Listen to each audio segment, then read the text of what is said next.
everyone, I'm Brea, and in today's vlog we are going to be reading some of my 5-star predictions as well as trying to finish setting up my new apartment. So before I get into what I need to do in this apartment, let's talk about the 3 books that I'm going to be reading for this vlog. I'm so excited, and I'm realizing that all 3 of these books are from authors that I've read from before, and that's part of the reason that they are 5-star predictions, because I've given all of these authors 5 stars before. So first up is a book that I have mentioned a few times in my last couple videos, and I'm very excited to get to, and that is Family Lore by Elizabeth Acevado. And so Family Lore follows a woman named Flor who has this magical gift to know when people are going to die. And so she has this dream. Nobody knows what the dream is, but she decides to have a living wake for herself. And so from there, people are trying to figure out why she is having this wake, what's going on. And so this is Elizabeth Acevado's first adult novel. All of her past books have been YA. So I'm interested to see how her writing translates over into adult fiction. And then we have The Whispers by Audrain. And so this follows a group of neighborhood women when one of their kids falls out of a window. And really the whole mystery just kind of revolves around what happened to the little boy leading up to him falling out of the window. Did he fall? Was he pushed? Was it due to some neglect?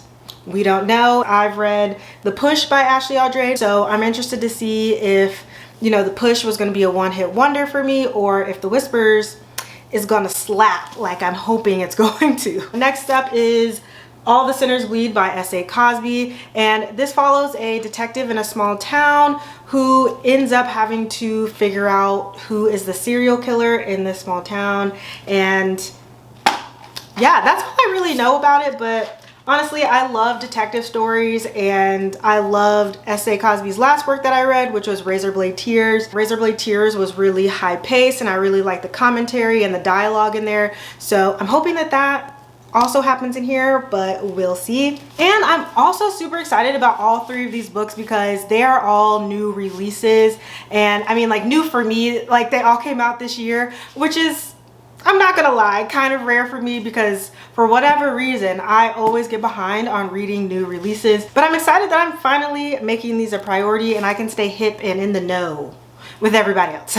Okay, so let's talk about this apartment. You know when you move into a new space and you're technically unpacked, but you're still wanting it to feel really homey, and sometimes you have to live in it to decide what you want to do decor wise, or just placing items in a way that's like more functional for you. So that's what I'm going to be trying to do in this vlog. And so there are 4 main things that I want to get done in the next 2 weeks. And so number 1 and number 2 on this list both revolve around my dining space. So I currently don't have an island in my kitchen, so I am in desperate need of somewhere to sit while I eat. So I bought this table that's technically a side table, but I really want to use it as a dining table. So my stepdad actually built this riser for me so that it's at the right height of a dining table. But I'm trying to decorate the bottom so that it blends in with the top of the table. And so I bought these fake stick-on tiles, and I'm hoping to paint these to try and match the rest of the table, but we'll see how that goes. But that is number 1 on the list. Paint the tiles to match my dining room table.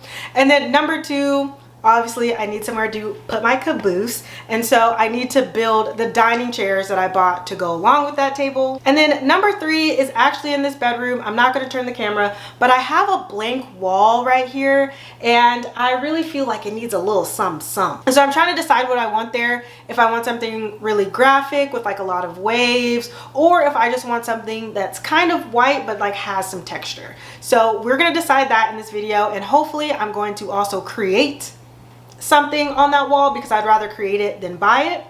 And then the last thing, and number 4 on this list, is to finish my guest bathroom. So here's an inspiration picture for this guest bathroom. I want it to feel kind of moody and just cool, and I really want it to feel kind of like a New York bar, like something just kind of hip and quirky. And so as you see, I've already started the makeover for this bathroom by putting black wallpaper on the wall and just kind of creating that moody atmosphere. So the last thing I need to do is finish putting all the pictures in the frames that I thrifted and putting those frames on the wall. But now we have our TBR, we have our to-do list, so let's just go ahead and get into the reading. I can't believe that I'm finally getting into this book, one of my most anticipated of the year, and a 5-star prediction. Like, I'm so excited that I'm using a real bookmark, and like a nice one at that. But I did start this last night and I'm about a fourth of the way through. And so just as a quick synopsis, Family Lore follows this familial line of women, and we're getting to know each of them as they have these like special gifts. And these special gifts range from things like being able to predict who's gonna die, to knowing who's lying and who's telling the truth, as well as one of the family members has a magical vagina. And we're getting the perspectives of all the women in this family, but the story really revolves around Fleur, and Fleur is the one that has the ability to predict who's going to die. So when she sends out an invite to her entire family for a living wake for herself, everyone starts to get a little concerned about why she's holding this wake, if everything with her is okay. And one thing that I am surprised about though, I think in the past when I've described this book, I think I might have described Fleur as like a girl, or just in my head I was picturing her as like someone younger. But Fleur, like the main character in this book, is actually in her 70s, which I really love that we're getting a perspective and like a main character that is on the older side of things. But something that's not a surprise is how beautiful Elizabeth Acevedo's writing is in this book. I think in her YA books, if you enjoyed just like her lyrical style of writing and just like how she writes her descriptions, then that's definitely something you'll enjoy in this book. And I am enjoying the book so far. I'm enjoying listening to it on audio as well as kind of following along in the physical book. I long for that feeling. Remember everything you said. Had to go on dreaming.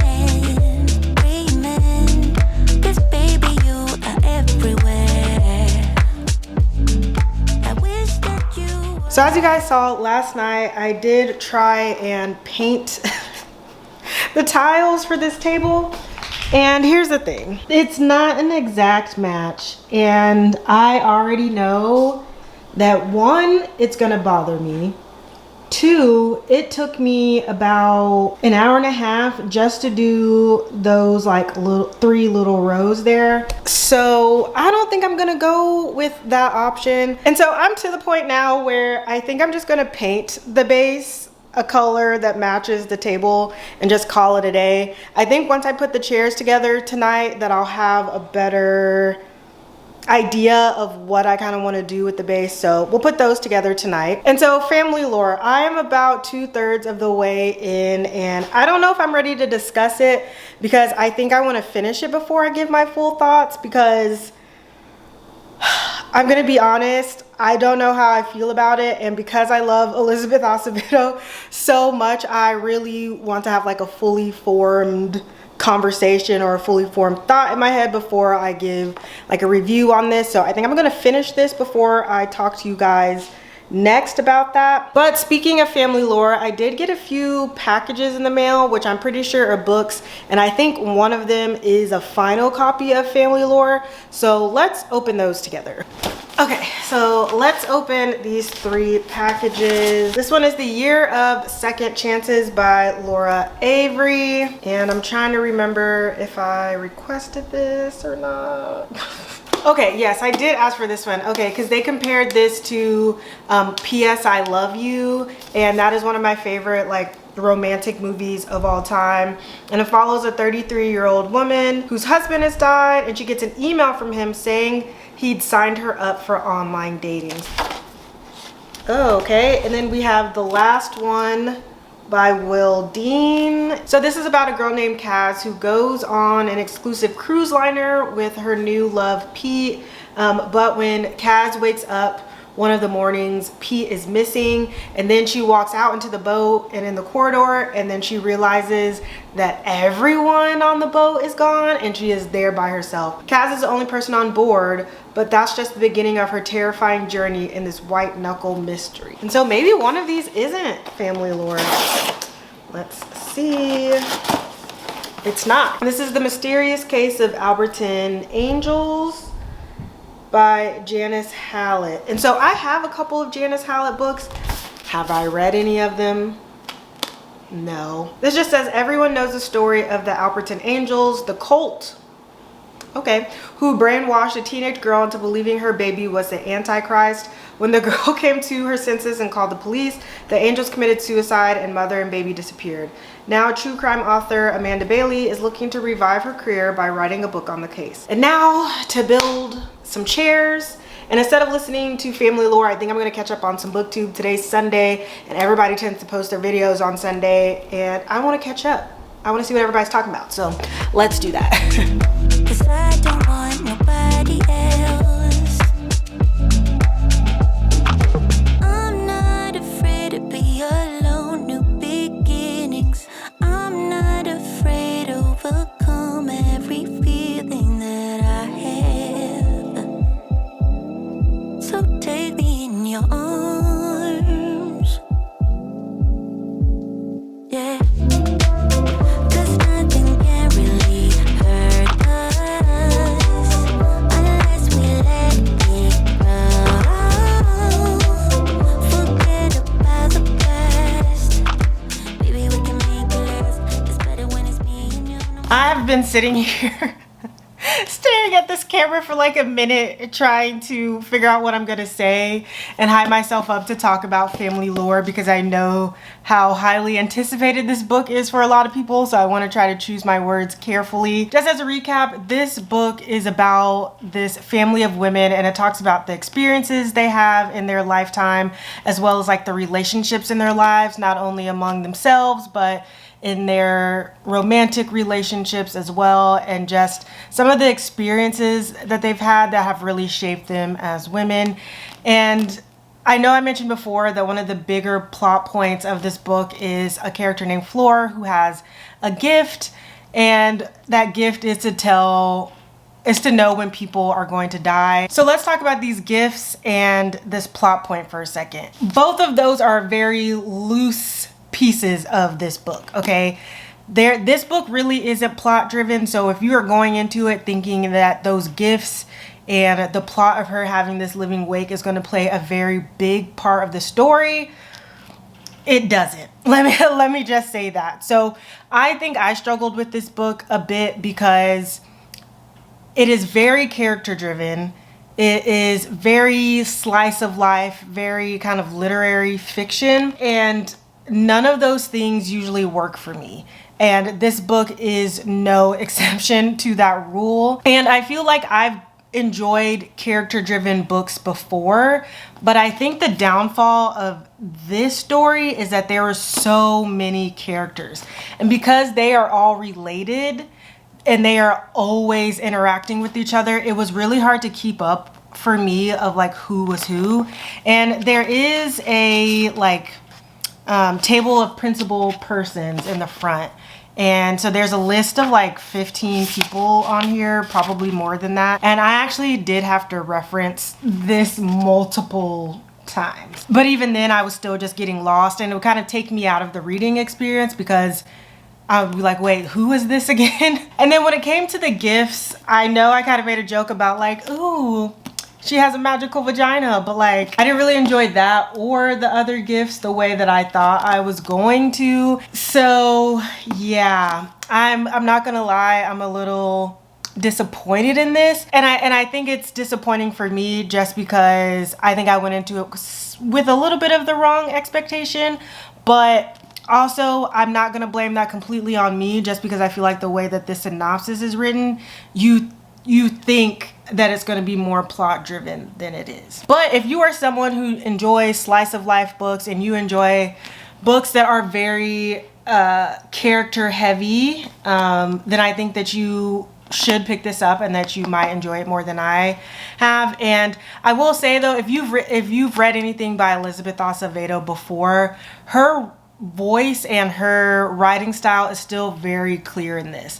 Like, it was still beautifully written, and I don't think anybody could ever take that away from Elizabeth Acevado. And so for that, I'm still giving it 3 stars because I feel like it was still well written. I just feel like she lost me on on a few pieces of this book, and I think that a lot of people are going to be surprised reading this that it might not hit the way that some of her YA books hit. So I'm giving it a 3-star, and I'm excited to see what other people have to say about this book and if our thoughts differed at all. Okay, but I've said what I have to say on that, and I feel like that was already too long of a clip. And so I've already started The Whispers by Audrain a little bit, and I'm really not that far at all. I think I'm on like chapter 2, but I can tell that Audrain still has a very clear like writing style based on what I remember from the push, and I am already intrigued on like where this is going. I've only read like a chapter, and she's already done a really good job of giving us a baseline of these characters and like what their motivations are almost, and like what they find important and like their personalities. And so I feel like it's really special that she's kind of grounded us in that way already, and we are not that far into the book yet. As an update for my to-do list, you guys saw me put those chairs together, and so now I think I want to try and figure out what I'm going to put on this wall right here, just because I feel like it's kind of blank. And so Books and Lala, for her membership, she is actually hosting like a craft and chat of some sort on her channel in a few days. And so I think what I'm going to try to do tonight is find what I want to create for right here. I already have some canvases and like paint and stuff, so I'm just gonna work with what I already have, but I do just want to figure out like what type of graphic I want there. So let's scour the internet, and I'm gonna try to find some stuff, and then I'll read a little bit more of The Whispers tonight. I don't know why I picked it up like this, and then I'll give you guys an update.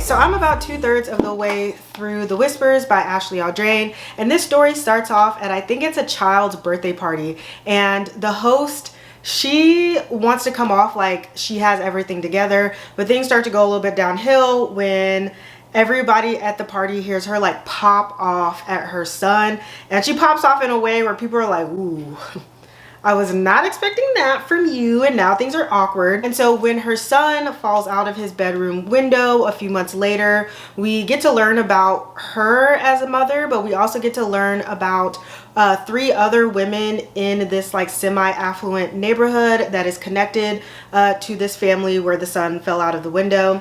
And we're really learning about their relationships to motherhood and how their views on motherhood affect themselves and like their personal relationships. We also learn that there may be some salacious things happening between neighbors, and so I'm enjoying it so far. But I will say, similar to the push, if you are an actual mother, I would read trigger warnings before going into this book. Also, similar to the push, we're getting perspectives of women who aren't necessarily enjoying motherhood, and so if that's something that you like don't want to read about, or you know, just depending on your relationship with motherhood in general, you might not want to pick this up. And so I'm not a mother, so I think that's why I'm enjoying it. But there are certain perspectives and characters in this book where I do feel a lot of sympathy for them and a lot of emotion for them, and then there's other women in here where I'm kind of like, that's weirdo behavior, and not even just necessarily in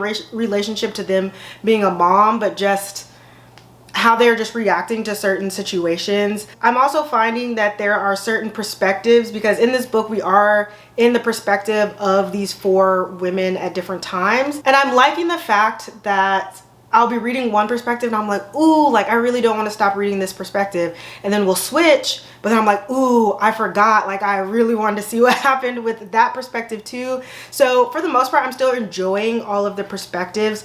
It's just the women are very different.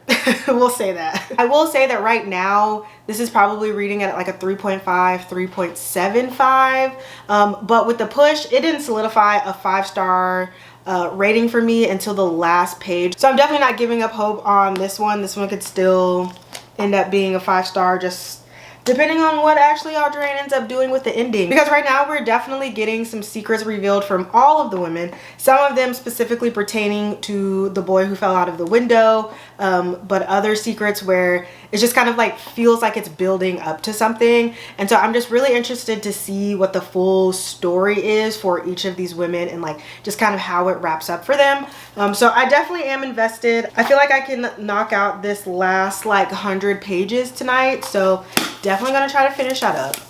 One thing that I might not be finishing up though, the painting I started for this wall over here. And I like the base of it, but now that I'm seeing it in the room, I'm just not sure the direction that I want to go, because my thought was to add some like abstract like squiggle lines in here, and the idea originally was to add those squiggles in black, but I feel like it's just going to be too dark and it's not going to be the vibe that I want to go for. So I'm thinking that I might do the squiggles in more of like a light taupe so that you can still see it against like this brown background, but you can also see it against the white, because I do want the squiggles and stuff to kind of come in and out of this base that I've built. But I feel like I don't necessarily want to make that decision this week, so I think I'm not gonna finish that. Which is like not really a surprise to me with the way that I make decisions and how indecisive I am. So we're gonna put that on the back burner, and we're gonna try to actually finish things that I like don't really have to make any decisions on.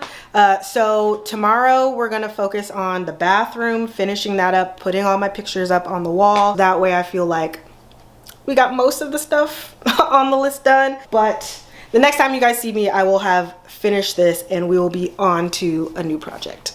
Okay, so I finished The Whispers last night, and I'm just gonna cut to the chase about my feelings on this and the ending. So it's clear that Ashley Audrain tried the last page hard-hitting approach, like she did with the push. If you read the push, you know that last page really is like what did it for a lot of people, and I feel like she tried to do that same type of like hard-hitting approach at the end of this book, but it definitely was not as impactful, not as interesting as the push was to me. And I feel like the way that this book ended, I would have loved to see more of the ramifications of some of the actions that were taken in here. I will say that I do appreciate that privilege was mentioned in this book, that one of the characters kind of flat out said that because you guys are a white, well-off family, the police really aren't asking you that many questions about why your child fell out of a window. Because if you would have been brown or anyone else, there would have been a lot more investigation going on around child neglect. With the way that this ended, this almost felt closer to just like a slice of life, neighborhood drama type of book. It wasn't really as like thrillery or as suspenseful as I was thinking it was going to be. I did enjoy it, definitely not nowhere near how I enjoyed the push. And I think if you enjoyed the push the way that I enjoyed it, I think you might be a little disappointed with this, but I'm gonna give this a 3.75. So this vlog isn't turning out exactly how I thought it was when it comes to reading, but I did start All the Sinners Bleed by S.A. Cosby while I was at work, and I got about 50 pages in, and I'm really enjoying this so far. So this book starts out with I think he's a police chief named Titus, and he just recently got elected and is the first black police chief in this small town. And he gets called up to the local high school because it turns out that there is a school shooting, and it's a young black man that does the shooting, and he ends up shooting one of his teachers. And as he's kind of giving his last monologue, he tells the cops, like, check the teacher's phone, and they find some stuff in that phone. And we've already figured all of that out within the first 50 pages of the book. And we're already having a lot of interesting conversations in this book about Black people's distrust of the police, even if the policeman is Black. And so this book is really exploring some of the nuances of being Black and being in the police force, and how Black people just view police in general. So I'm interested to see where this goes and the additional conversations that it has. I'm really enjoying it so far. And I took some notes while I was at work, and one of the notes I put in here was just like, I just love how Black this is. Just some of the way the dialogue is written. And maybe I'm thinking this because you can clearly tell that the narrator is Black, but you're just like, this was written by a Black person, and a lot of the characters in the story are Black without you even like having to have that description. So I don't know. I just love that. I finally have all the pictures that I need for my bathroom to finish putting everything in the frames. So I'm gonna do that, and then I think we're actually gonna start trying to put some of those frames up on the wall today, and I can actually try to complete my list. You know, we've had some hiccups, but we're trucking along, and that's all that matters. So I'm currently working on putting the rest of my pictures in the frames, which I will show you guys a clip of like the type of artwork that are going in these frames. But I thrifted all of the frames that I got, and as I was putting these last pictures in here, I just wanted to show you guys that one of these frames is like actually vintage. Like, I guess whatever picture that was in here before was from March of 1973. And this handwriting just gives vintage, old-timey, you know? I can't really read the names. Jenny, Frank, Louisa, maybe? How cool. How freaking cool. Y'all, I'm dancing because I'm so happy about the way that All the Sinners Bleed is going for me. I only have about 50 pages left in this book, and I'm really, really enjoying it. I feel like S.A. Cosby does a really good job of intertwining social commentary into his mystery, and I feel like he does it just by the settings and the characters, by having a diverse cast, it being in a small southern town. There's obviously just going to be some social commentary that comes along with that, but with that, you don't lose sight of like the mystery of the serial killer. And so I know the last time I left you guys, I left you with the synopsis of like the last 50-ish pages. And none of that is like a spoiler because all of that is said in like the inside flap. And so right now our main character, Titus, he is right in the middle of finding out who is like this mystery man that was in one of the videos that was on that phone. I was telling you there's some stuff in that phone. And so this book is so well paced for me personally. I listened to one other review and someone said that it felt like it was kind of slow paced for them. But I feel like even in the slow moments, there's like juicy things going on with some of the characters. And so for me, this pacing is done really, really well. And I'm really just having a good time. Like, I find myself really wanting to pick the book up, you know, trying to stay up a little later at night to read through it. And, you know, again, I mentioned that like this book just feels very Black, but if you have any family from the South, then you know there's just certain sayings that like, they make sense when you think about it, but you're just like, who came up with that? And there's a lot of those in this book, which I just really, really love. And then the mystery itself is just, it's gripping. It's kind of disturbing, I'm not gonna lie, but gripping nonetheless. So I'm interested to see what the big plot twist is going to be. But yeah, this is looking like it might be a 5-star, and if not a 5-star, at least a 4.5. So we'll see what the last 50 pages is doing for us. And so while I listen to that last hour of the audiobook, let's get changed and get this last thing on my to-do list done and hang up these frames. But I'm not afraid to be alone, new beginnings. I'm not afraid to overcome every feeling that I have. So take me in your arms. Oh, yeah, yeah, yeah. 'Cause nothing can really hurt us.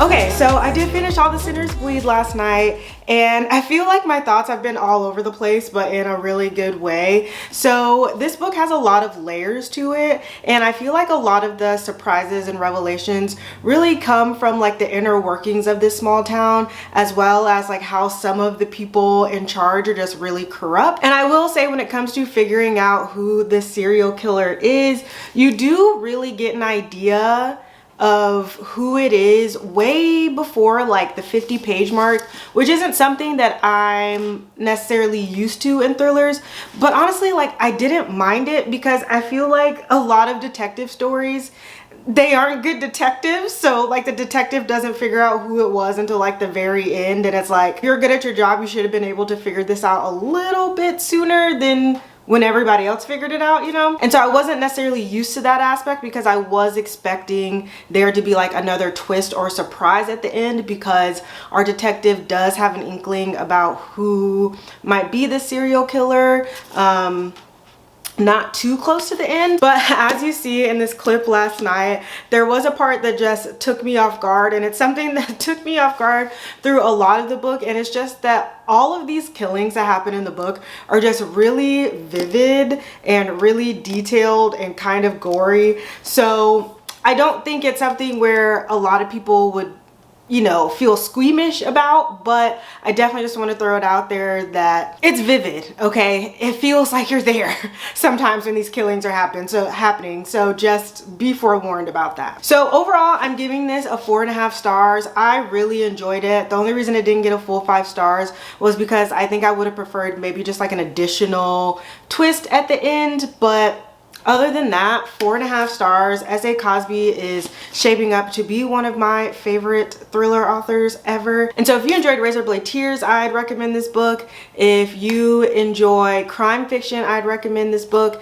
And if you enjoy social commentary when it comes to race or police relations, then I would also recommend this book. And so overall, I've had a decent time reading in this reading vlog. Definitely not as great as I was hoping, but you know, you can't win them all. So as a recap, I gave Family Lore by Elizabeth Acevedo 3 stars. And while this wasn't my favorite, I will still be picking up Elizabeth Acevedo. She is still essentially an auto-buy author for me at this point. This just wasn't really my jam. And then we have The Whispers by Ashley Audrain. I gave this a 3.5, 3.75 stars. And I wouldn't say that Ashley Audrain is an auto-buy author for me at this point, but I definitely will still continue to pick up her books if I find the premise interesting. And then S.A. Cosby, the true hero of this vlog, 4.5 stars, and I am pretty sure he's an auto-buy author for me at this point, so I love that for him and for me. And you know, we also had a mixed bag when it came to me finishing things for my apartment, but I did get my bathroom done and I got those chairs put together. I also have a better sense of things that I really need and things that are left to do in my apartment, so I probably will, you know, continue showing you guys some of the updates that I make to my apartment as time goes on. But if you made it to the end of this video, leave a blood emoji for All the Sinners Bleed, and let me know down below in the comments what your 5-star predictions were this year, and if you've read any of them, and if they've been 5 stars. And as always, if you're here with me at the end, you are my absolute favorite, and I'll see you in the next one. Bye.